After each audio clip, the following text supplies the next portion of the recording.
天这个工程呢，主要是为了配合我们这个地区的一个开发。那目前呢，在地震局呢，我们大概有设置了4座的小的滞洪池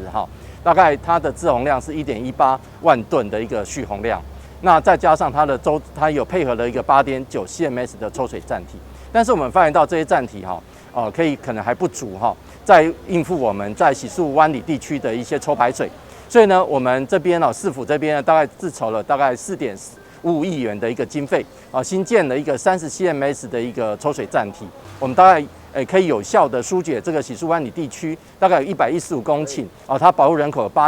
8000人的这样子的一个排水防洪的一个设施。我想这工程完成之后，对于我们周遭地区的排水有大幅的一个改善。台南市南区洗漱湾里市地重划工程总面积大概有29.59公顷。那么这里面呢，包含了重划后的住宅区跟观光特区以外，我们还取得了大量的公共设施用地。另外呢，这一区的重划基金我们会转出5.18亿，那补助水利局来做抽水站的工程。那最主要呢，就是要解决湾里附近呢地势比较低洼，以及重划区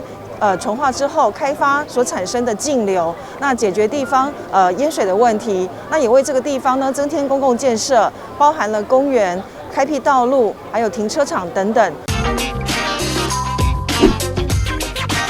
掌握市政3分钟，台南进步向前冲。欢迎收看市政3分钟。南区洗漱湾里地区因地势低洼，常受淹水困扰。近年来，台南市政府水利局积极完成多项防洪工程。洗漱湾里市地重划厅20抽水站为洗漱湾里地区淹水改善工程的最后1里路。完工后，可进一步提升防洪能量，保障洗漱湾里地区市民居住品质。来听听韦哲市长怎么说吧。我们很高兴来到这个湾里重划区的这个停20抽水站一方面有抽水站，一方面有滞洪池，一方面又有停车场，能够把这个空间充分的利用。那我想说，因为湾里洗漱地区常常比较容易淹水，地势也比较低洼，能够想办法有效治水能够让不要一雨成灾或一雨成淹的，这个是我们的目标。所以这些抽水站的工程，或者是这个滞洪池的工程，都是这个用意。因此呢，我们很谢谢中央的补助跟我们台南市水利局大家将士用命，希望能够一步一步的减轻或减少，甚至完全不要让居民有淹水之苦。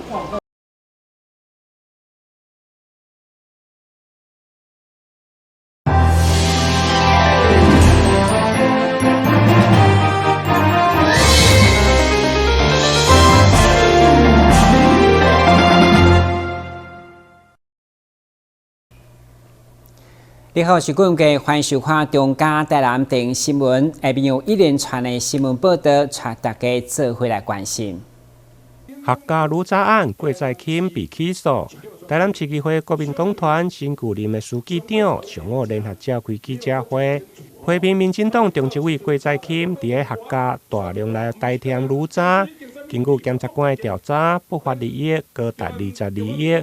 那也一方面批评当时的市长赖清德纵容，另外嘛质疑这届选举是毋是甲乌金有关系，希望检方会用来查明。既然郭采金支持邱丽丽，别个人你有要支持邱丽丽无？你要做党主席啊？未来总统可能候选人你敢要处理啊？你常常口讲要杜乌金，讲议长选举非法，伊歹就来议会。到时阵，阮困惑干嘛？佮伊讲真要证明讲郭采金真流老向民进党这议员，伊讲，对，下要我不爱就来看我这个，不爱就来议会边啊。针对这个黑金的案子，我们也希望说有检调，一定要介入调查。那调查说这些议员到底也是不是有跟黑金有干涉？那如果没有，就必须还他一个公道，还他们一个清白，因为他们在 PTT 上面已经四处流传，包含赖的群组、脸书的群组等等的群组都已经被人家四处已经传播了。那也希望说检调一定要介入调查这一些民代到底有没有干涉到黑金，然后这一次的议长选举到底有没有黑金的介入？那也表示，当时赖清德宣称抵制乌金的议长，拒绝进入议会。现在第4届议员将要来上任选正副议长，赖清德要来选主席，是毋是继续支持乌金选议长？甚至公电案的利益比如早搁较大？因此，国民党团呼吁，希望检察官会用个除恶务尽，继续追查广电乌金案，是毋是牵涉即届议长选举？如果若无，就陷入民进党一个清白。台南新闻林根采访报道。台南市议会国民党团13号中昼进行新旧任书记长的交接，包括市长黄伟哲、议长郭信良拢到场致意。新任的书记长由蔡耀辉来接任，由着国民党台南市党部主委林进旺颁发新任的聘书。市长甲议长表示，希望新的党团会用创作新局，望未来朝野携手，做伙共同为台南来努力打拼。过去4年来，在郭议长的领导下，以及在我们朝野党团大家各位议员先进的努力下，那很多预算虽然有一些波折，虽然有一些讨论，但最后都能够顺利通过。来感谢公调的地方，谢谢，也谢谢各位，也祝福我们新任的国民党的党团各位议员先进。大家能够朝野携手，共同为市为台南市进步努力。在这未来4年，我相信国民党也会秉照以往这几年对市民的照顾，以及对市民所争取的福利建设和整个提案，会更加的用心努力。那我也希望呢，未来的朝野的协商呢，能够奠定在第一，监督市政府的原则不变。第二，造福人民的关心不变；第三，整个政党的和谐不变的3不变原则之下，共同创造新局，制造创造所有台湾市民的福利与建设。离新接任的书记长蔡耀辉嘛表示，上大的希望就是会用历史来留名。副议长连任，这是主委甲党团上大的望。我感觉我这届最大的功能。是希望会当历史留名，以正确的选举，会当党团整个共同努力之下，原理温顺，我的副议长会当连任嘛？这是我像主义交党团各位成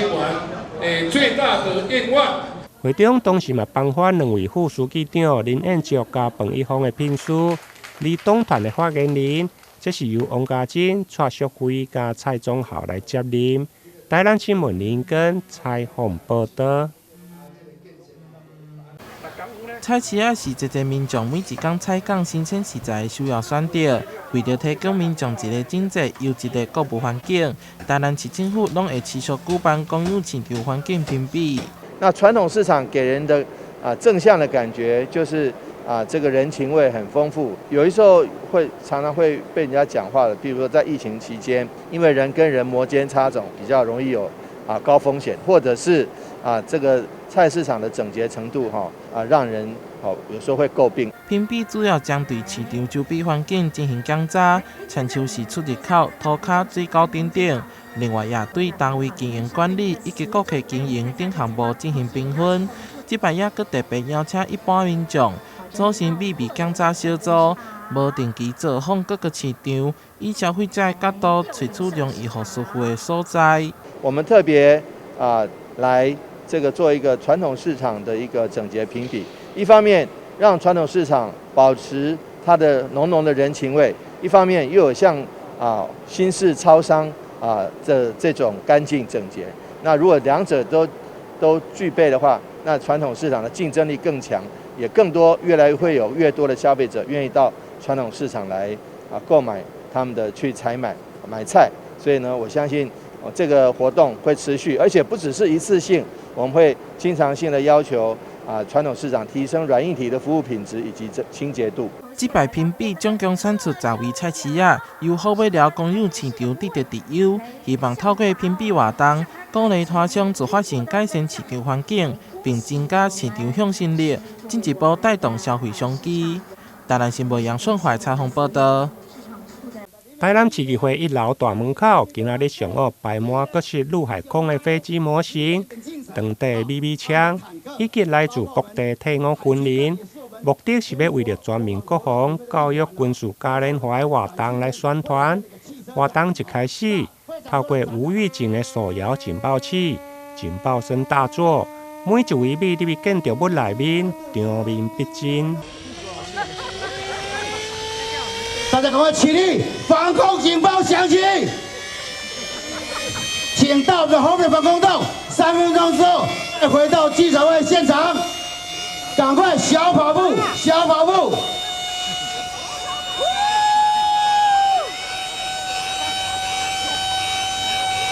来，各位，井然有序的哈。为了宣扬国军后台，并且协助国军人才招募。有一群退伍军人甲人民结合台南市退伍军人协会、空军官校校友会等民间的社团，将伫跨年元旦假期举办全民国防军事嘉年华的活动。办过记者会还没这么有规模的，而且具备了有很多的一些兵种的模型啊，包括一些配备，包括刚刚我们非常震撼的我们的防空演习哈，我想这都是在就是平常的时候我们就必须要多接触了哈，为什么呢？这样会比较习惯。那习惯的时候就是要面临说，如果在紧急的时候、危急的时候、突发事件的时候，你如何去面对它？我讲最近两岸的关系非常的紧张了哈，共军的骚扰台湾哈，实际上让我们民众大家有些人都是人心惶惶，但是在基本的就是生活上面，我们还是必须要生活，而且我们如何捍卫我们的国家，我们如何去保护我们台湾这块土地哈，我想这是身为中华民国所有的人哈都必须应负的一个责任呐。让我们的儿童能够有这个概念，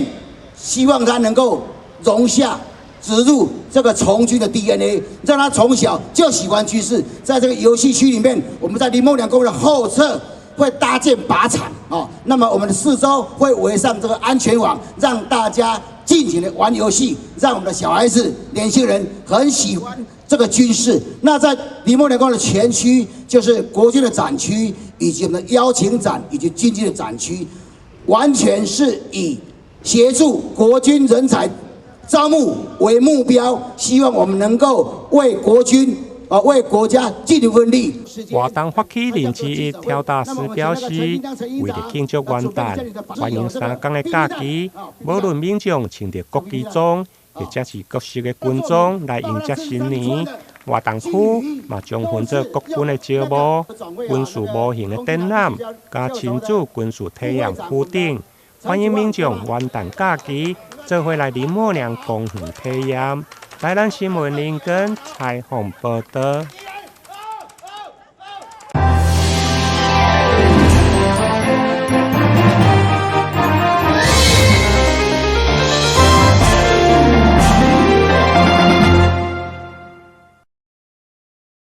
画面上看到的这本册收录26位各行各业的杰出人物，这是中华日报所出版的《勇者无惧》。这本册不但受到好评，更有侪善心团体发起观测活动。《勇者无惧》呢是中华日报人生典范系列第3本。我们就是一个在地的媒体嘛，希望对这个社会有所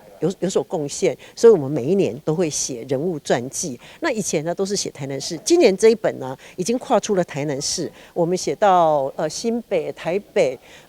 高雄、屏东、彰化都有。对，都有。我们动员我们全国的记者，大家一起来写。观众仪式在台南市图书总馆举行，由市长黄伟綽代表接受。伊感谢中华日报出版这本册，让更较侪人知影这个无名英雄的故事。无名英雄就是在他们各自的工作岗位上，也许在角落中一直默默的做好他们自己的事，而且帮助很多人。好，那。这个除了，可是如果我们想想，如果能够让这些无名英雄他的事迹跟他的人能够被知道，那不是更好？那所以说，这个勇者无惧当然不是无名英雄，这26位，他们真的是让人家想要留下他们的芳名的英雄。我们这一次呢，一共有个人也有基金会，一共捐赠了全部是690本哈，包括财团法人义昌文教基金会、薛伯辉基金会、康乐乡公司。那个人呢有苏景文、王美霞、侯志远先生。那当然，我们中华日报呢，我们自己也捐了100本。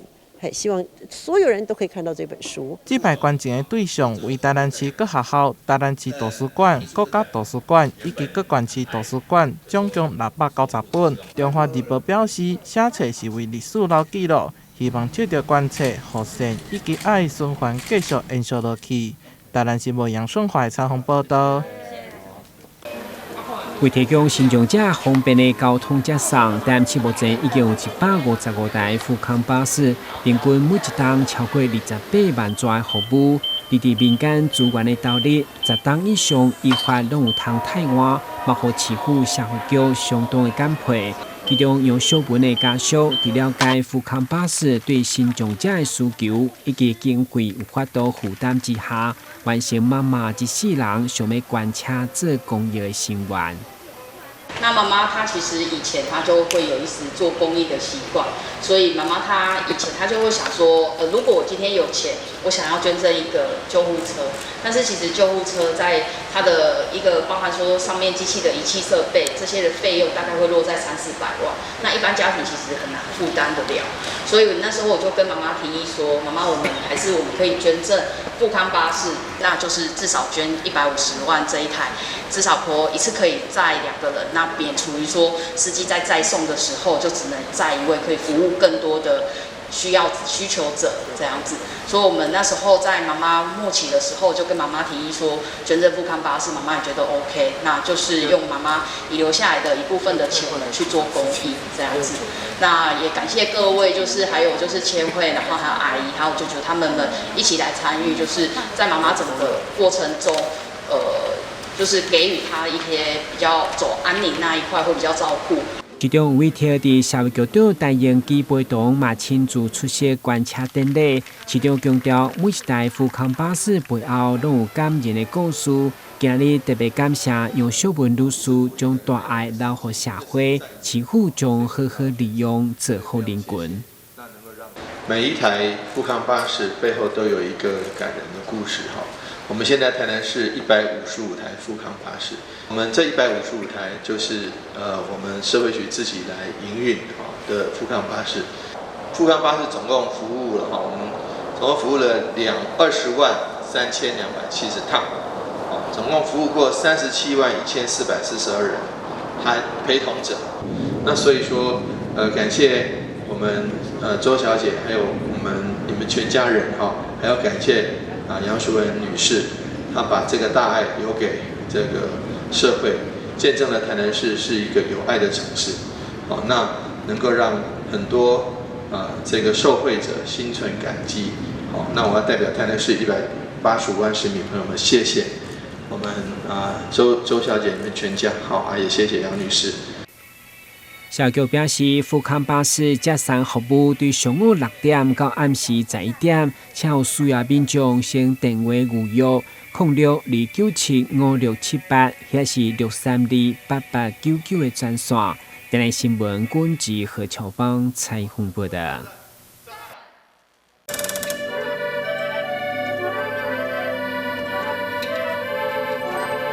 你敢有听过这款声音？1877年，爱迪生发明留声机，改变声音保存的方式，为了让声音被看见，徐文定开5档的时间，成立全台湾第一座留调过去声音的博物馆。透过一台一台经典的留声机展出，加开留声文化200档来历史演进。我们的博物馆成立的宗旨是推广留声文化。那常设场的名称叫做留声漫步，窥见100年时光。我们的典藏有来自世界各国以及台湾的藏品，带领大家回溯到200多年前，探索音乐盒、留声机、电子唱机不同年代的机器记录跟回放的秘密。那不仅可以看到声音，那也看到了100年来留声跟人类之间的一些相遇的一些故事。本地音乐文化选择伫府城创立博物馆，期间竟是前往欧洲、日本等所在了解相关的展示方式。这摆开幕第一档的展览，就展出200年来无同的唱机工艺甲老声文物，相当难能可贵。展示了3台我们的镇馆之宝。那旁边的这2台呢，它是双喇叭还有3喇叭的一个留声机的设计。那其实这种设计是非常少见的，以前都是在舞厅等等的娱乐场所去做使用。那它会做多个喇叭的设计呢，主要是因为喇叭它在读取音讯的时候会有一些时间差，那这个时间差就会让它有一种立体声环境音的一个音效。这个历史文化加科学知识分享，在台湾应教的现代社会当中，确实是一件有启发嘛使人感动的代志。台湾新闻管制何秋芳采访报道。如果国家没有公共电视，媒体生态与新闻会是如何？台大新闻所研讨会开幕主讲人胡元辉，透过媒体转型与民主永续主题，探讨公共媒体引领影视产业的责任，也开启听众思考对公民媒体的想象。那事实上，在数位的发展过程里面，我们看到媒体有非常大的冲击跟演变。那么在这个过程当中，大家都在思考一个问题：到底我们需要什么样的一个媒体生态？那在这个媒体生态里面，商业的媒体、公营的媒体、公共的媒体，它到底应该扮演什么样的角色？所以我们从这样的一个出发来看看，到底在全球面临这样的一个民主的挑战的时刻，西方的公共媒体他们在想象什么问题？台湾的公共媒体又面对什么样的问题？就我们发现非常有意思的是，大家都觉得应该在数位世界里面找到公共的价值。换句话来讲，就是应该让公共服务可以在数位世界里面得到充分的实践跟延伸，这样子才可以面对我们现在一个资讯时代的混乱或者不实讯息的挑战。这个场次是有关媒体转型跟民主政治哈。那与会者都主张说，公共利益导向的媒体应该要通力合作，然后提供好的内容，然后强化媒体素养，那长期能够深化民主政治。由台大新闻研究所与中嘉宽频举办的研讨会，以数位传播新趋势为方向，针对新闻实践、资讯操控危机与平台管理政策来探讨，期许大众面对平台化的新闻阅听环境，能够自主选择偏好与分辨真假新闻能力。好，台大新闻所今年的年度研讨会哦，那我们其实还是延续着对于台湾的新闻媒体数位转型的关切哦，所以我们今年的研讨会哦安排了3场主要的讲题哦，那分别是从平台化的这个数位汇流对于新闻产业所造成的影响哦，然后呢，当然也是这几年大家非常关心的资讯操控的议题哦，那还有针对这些数位平台我们要如何的治理跟管理哦，那从这3个面向着手，那我想这几个议题都是我们现在的新闻媒体产业息息相关的比如说我想其实今年 NCC 才刚提出了一个数位中介服务法草案那引发各方的关切那还有非常多议题就在于说，那新闻业因为面临到非常大的这个营收的危机那在这样的一个数位汇流的环境里面，那平台是不是也应该为新闻业还有民主的发展要付出相当的责任那这个是我们今年研讨会的关注的重点所在。我们非常高兴其实从今年以来我们就跟中嘉数位公司合作所以让新闻所可以在每年举办3场论坛跟1场研讨会那这一些其实我们都是希望这也是一种公共教育跟沟通的一个重要的过程那透过这一些议题然后我们邀请非常多专家学者还有业界的代表来分析目前最新的情况跟大家认为未来的因应的对策应该是什么。